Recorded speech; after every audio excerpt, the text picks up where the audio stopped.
Hi, this is Judith Quinlan.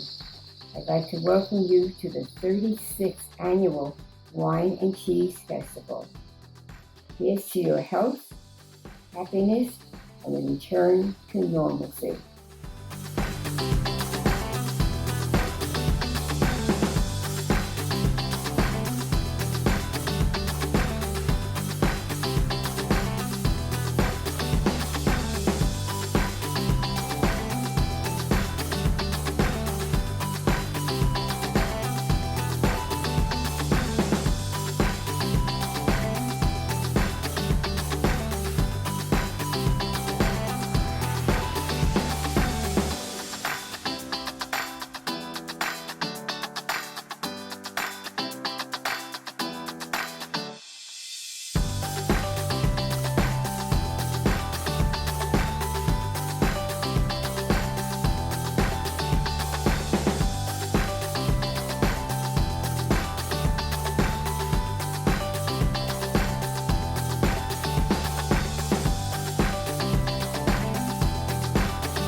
Hello, my name's John Hartledge.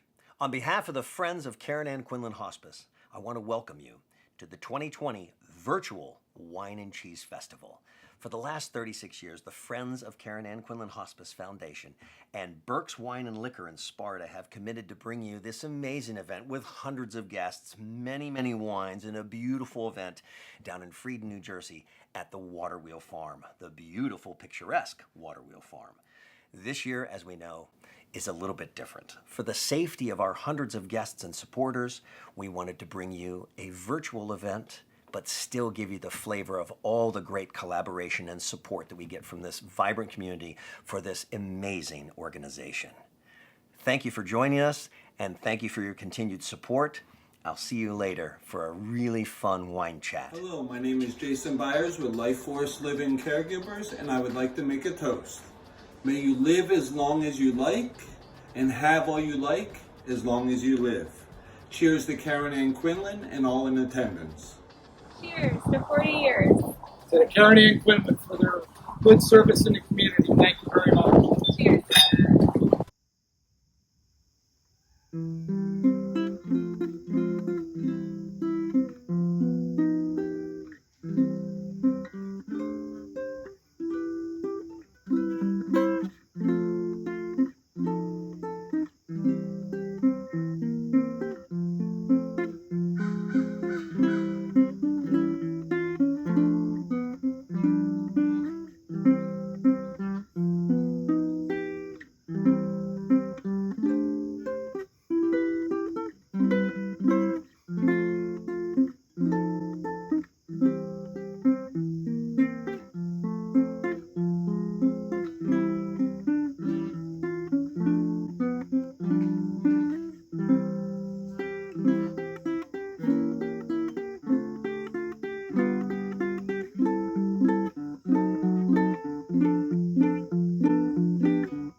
What a pleasure it is to be on camera with you in this virtual wine festival, and my segment as your sommelier, presenting two excellent wines. First, we start in Italy, in Tuscany.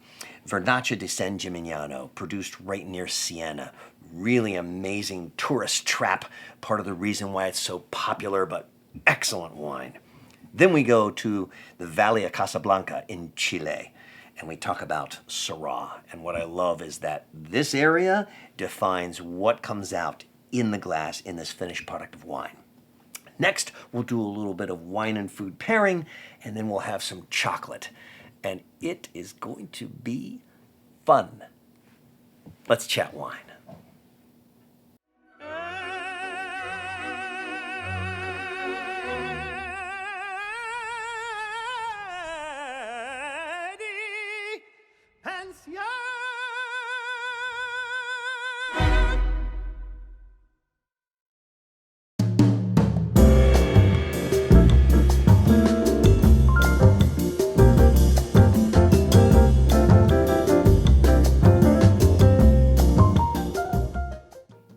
Okay, first test. Let's pronounce this.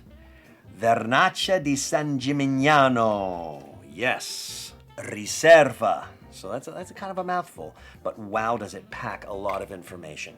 So to be Riserva, this wine, well, first to be DOC. This is DOCG, the top classification you can earn in Italian wine. But to be just DOC, to qualify for that, you have to be at least 90% of Vernaccia, the grape. In this case, 100% Vernaccia. To be Riserva, you have to have a whole year of aging, and that's at least including 4 months in the bottle. So the winery has aged this in at least 58% French oak, so almost 60% French oak for 8 months in the bottle for another 4 months, then they can release it. So what does that do? Gives the bottle a chance to condition the wine to just smooth out a little bit. But in the barrel, it actually breathes the wine a little, so the acidity calms down, it gets very smooth, it becomes very elegant. It's one of my favorite white wines from Italy. And I will tell you, this capsule, if it is metal, there's very little in it. So what that means, and it also packed it really tight against the glass, so you're not gonna be able to shimmy this capsule off. So I'd say take your knife from your corkscrew and go right under that top edge there, all the way around. Just keep the blade on it and twist the bottle, and it comes all the way around. You know you've got 360 degrees, and it pops right off. Nice. Okay. Now we can safely get that away and open our bottle. So I've been doing wine as a wine educator and sommelier and wine retailer for about 31 years. And about a year ago this Thanksgiving, I started uploading content onto YouTube in a new wine channel that my team and I put together called Let's Chat Wine. And Mark Lind, the manager of Burke's Wine and Liquor in Sparta, was able to find it, and he and I have kind of struck up a really fun professional relationship. It's not hard with Mark. He's a very likable guy, but he's also very knowledgeable. He's got a very experienced palate. So I actually have gotten a lot of my wines for the show at Burke's, and it turns out that Burke's, for the last 36 years, has been with the Friends of Hospice for this event, and he recommended that that I do the intro and maybe MC, and here I am. What a pleasure. What an absolute pleasure. And the cause that this event benefits, I can't say enough of how it warms my heart to have this opportunity, because I remember about the time in the late 70s when the news was very forthcoming and all over. I grew up in Ohio, and I remember hearing about Karen Ann Quinlan. So what a pleasure it is to be with you here, and after their now 40 years, but 36 years of this event, and let's taste together. So we pour a little bit of that, and right away you see this beautiful golden color, and that some of that came from that oak aging. It's just very rich. And when I smell this and when I taste it, it just conjures a feeling of tangerine, maybe honeydew melon, but this little bit of muskiness. I got that a little bit in the nose. So I'm actually going to use one of the decanters. You got to be careful decanting white wine, because sometimes it can calm the acidity too much, and then you end up with not enough structure. But with the San Gimignano, with the Vernaccia di San Gimignano, it really does have a nice structure regardless.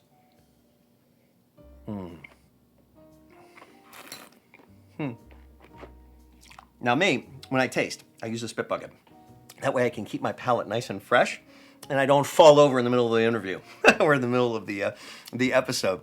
But of course, you're gonna pour a little, you're gonna taste, but I would recommend when you taste, chew the wine a couple of times.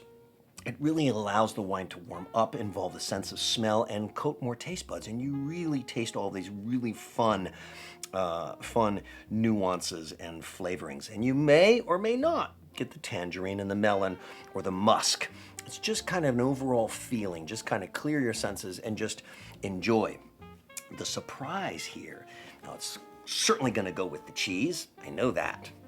But the surprise is that when I tasted this with milk chocolate, I immediately felt like I was in front of a big chocolate fondue pot, and the chocolate was going around my pear or my little pineapple and my harder fruits. Just delicious. But with the cheese, of course. Now, I'll have any wine with charcuterie. I took the liberty of adding a little Dijon mustard, a little mayonnaise, because I think that's just a nice thing to put. You can also get some little, the corcochons, the little small dill pickles. That would be nice for that tray, for your own little setup, however you're doing this at home. But excellent bottle of wine. The Vernaccia has been around for centuries and considered one of the finest white wines of Italy. It first gained popularity because the area of Siena in Tuscany is such a huge tourist attraction, but it actually is one of their finest whites, and it's certainly one of my favorites. I'll pull another glass here. Let's set this aside for a second. Let's make a nice picture. There we go. And now this capsule, don't feel bashful. Look how easy. Boom, right there. Because this is a little bit of a different metal alloy, and sometimes, although they do have a little bit of a line in that, it's pliable enough, but sometimes that the edge can get a little sharp. So on one like that, if it comes off, I just pull the capsule right off. Okay. Now this is a real cork. So we are in Chile.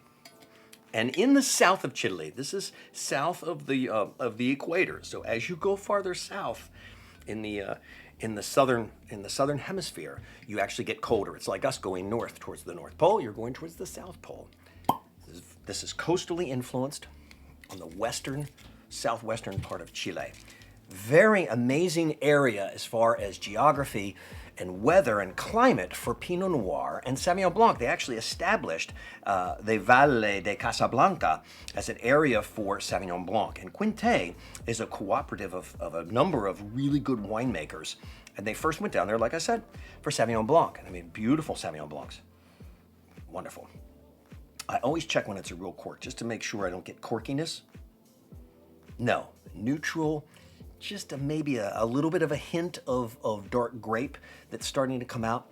But anyway, in a cool region like that, my first thought was, it's probably not going to be over 14%. And sure enough, 13.5% alcohol by volume.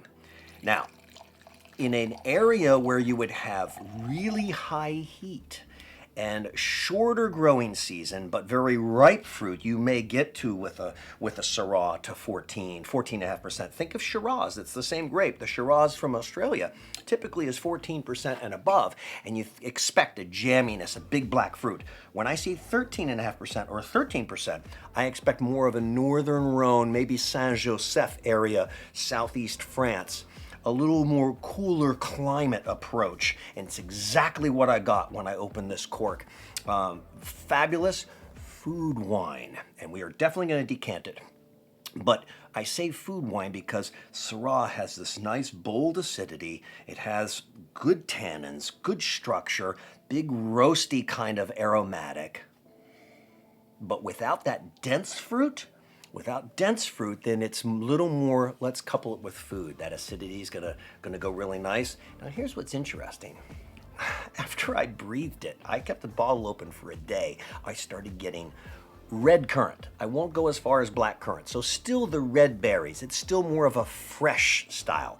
But with that fresh style of red, more of the cherry kind of family, red currant, red berry, I wouldn't say as bitter as cranberry, but in that red family, you're definitely thinking, let's match this with food. So here we go, with the pepperoni, with the Genoa salami, certainly with the cheese. We could even put mustard, and we're not gonna get in the way of this big boy. The one thing I noticed though, when I tried the chocolate was a little tough match with the red. So that's why for the chocolate, we're gonna go back to Vernaccia di San Gimignano. So let's go here at the Valle de Casablanca.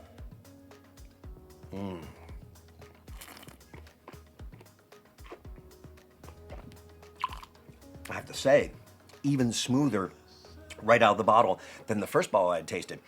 And I almost don't need to decant it, but I want to decant it.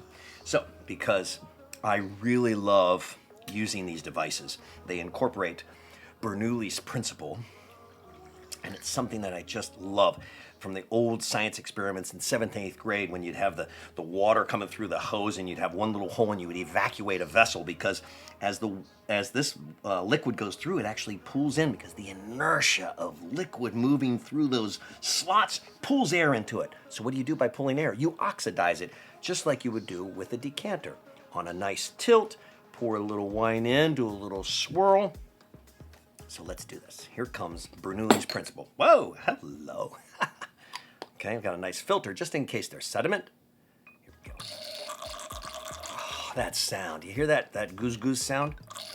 Yes, that's air being infused into the wine, basically aging the bottle before we serve it. And like I say, you can do with that. Now, let's taste the difference. It brings out a little bit of smokiness in the nose. I'm getting currant. I can't believe how much that fruit has come out in this. Black pepper, a little spice, a little currant. I didn't spit this one, notice that? I really love Syrah. It's one of my favorite grapes. So if I were to put just a little piece of salame on the palate, yeah, it's very mild. Okay, so salame, Dijon, yes, and maybe a little toastette to cleanse the palate.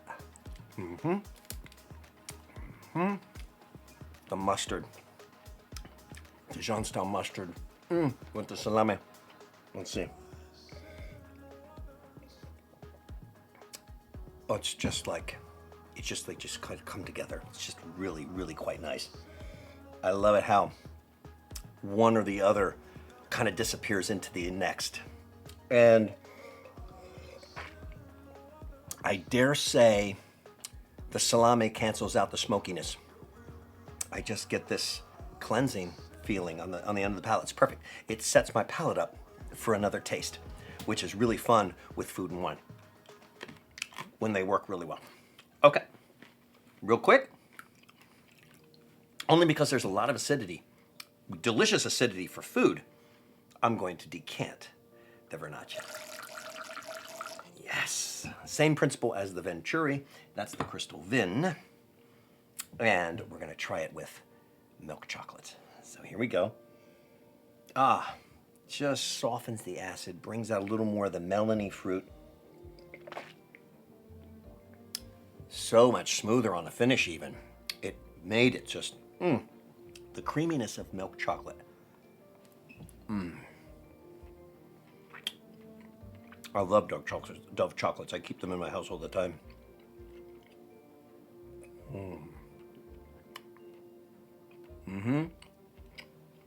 I'm at the fondue pot right now. In my brain, I'm at the fondue pot. I just took my pear, I put it under the chocolate, and I said, let's do a melon too. Honeydew melon, so good. Now here, the dark chocolate is gonna cleanse the palate. So that dark chocolate almost acts like, when it's unwrapped, almost acts like that Melba toast cracker round and cleans the palate from the milk chocolate and the white. Now that, for me, is a taste bud festival. In closing, let me offer a heartfelt thanks to Burke's Wine and Liquor in Sparta, the Karen Ann Quinlan Hospice Foundation, of course, all the event sponsors, without whom we would not be able to make this happen. In a little while, we're going to announce the auction winners later in this event. If you enjoyed this content, I invite you to visit my YouTube channel, Let's Chat Wine, and let's have another virtual taste. Cheers. Cheers to Karen Ann Quinlan for serving the community with loving care. And cheers And this is a toast to Home Instead Senior Care. We're celebrating our 20th anniversary in 2020. Hello, my name is Chelsea Choma. I'm the clinical director, and on behalf of the clinical team, I'd like to say thank you for coming out to support the Wine and Cheese Festival. Hi, I'm Marlena Shedding. I'm the Chief Operating Officer at Karen Ann Quinlan Hospice. I just want to say thank you for supporting the Wine and Cheese this year, in 2020. And I was thinking how just as all these wonderful flavors and elements come together to make this a wonderful glass of wine, so too does our community come together, a common thread of humanity to support our agency, its mission, and the people that we're privileged to serve. So from our heart to yours, I just want to say we thank you. This is Julia. I wish to thank you for attending the 36th Annual Wine and Cheese Festival. It wasn't exactly like the other 35, but we are living in different times, and yet it was a wonderful, wonderful event.